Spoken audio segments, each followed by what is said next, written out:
जय श्री कृष्णा, जय श्री राधे। माघ मास महात्म्य का छठा अध्याय सुनाते हुए दत्तात्रेय जी कहते हैं, पूर्व समय में सतयुग के उत्तम निषेध नामक नगर में हेमकुंडल नाम वाला कुबेर के सदृश धनी वैश्य रहता था, जो कुलीन, अच्छे काम करने वाला, देवता, अग्नि और ब्राह्मण की पूजा करने वाला, खेती का काम करता था।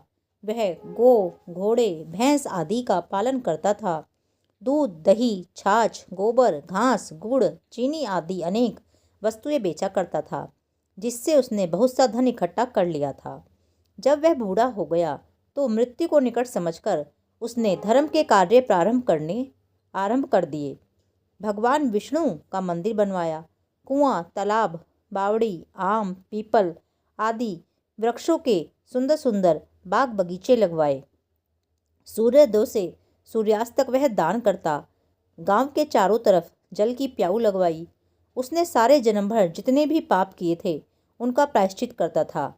इस प्रकार उसके 2 पुत्र उत्पन्न हुए, जिनका नाम उसने कुंडल और विकुंडल रखा। जब दोनों लड़के युवावस्था के हुए तो हेमकुंडल वैश्य गृहस्थी का सब कार्य सौंपकर तपस्या के निमित्त वन में चला गया और वहां विष्णु भगवान की आराधना में शरीर को सुखाकर अंत में विष्णु लोक को प्राप्त हुआ। उसके दोनों पुत्र लक्ष्मी के मद को प्राप्त होकर बुरे कर्मों में लग गए। वैश्यागामी वीणा और बाजे लेकर वैश्याओं के साथ गाते फिरते थे। अच्छे सुंदर वस्त्र पहनकर, सुगंधित तेल आदि लगाकर, भांड और खुशामदियों से घिरे हुए हाथी की सवारी और सुंदर घरों में रहते थे। इस प्रकार वो अपना धन केवल बुरे कामों में ही नष्ट करते थे। कभी भी किसी सत्पात्र को दान नहीं देते थे, न कभी हवन, देवता या ब्रह्मा जी की सेवा या विष्णु जी का ही पूजन करते थे। थोड़े दिनों में उनका सब धन नष्ट हो गया और वे दोनों दरिद्रता को प्राप्त होकर अत्यंत दुखी हुए। भाई, जन, सेवक, उपजीवी सब ही इनको छोड़कर चले गए।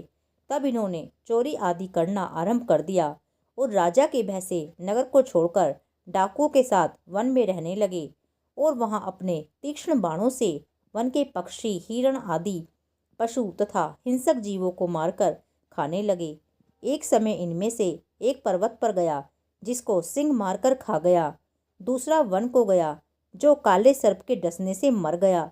तब यमराज के दूत उन दोनों को बांधकर यम के पास लाए और कहने लगे कि महाराज, इन दोनों पापियों के लिए क्या आज्ञा है। छठा अध्याय पूर्ण। जय श्री कृष्णा, जय श्री राधे।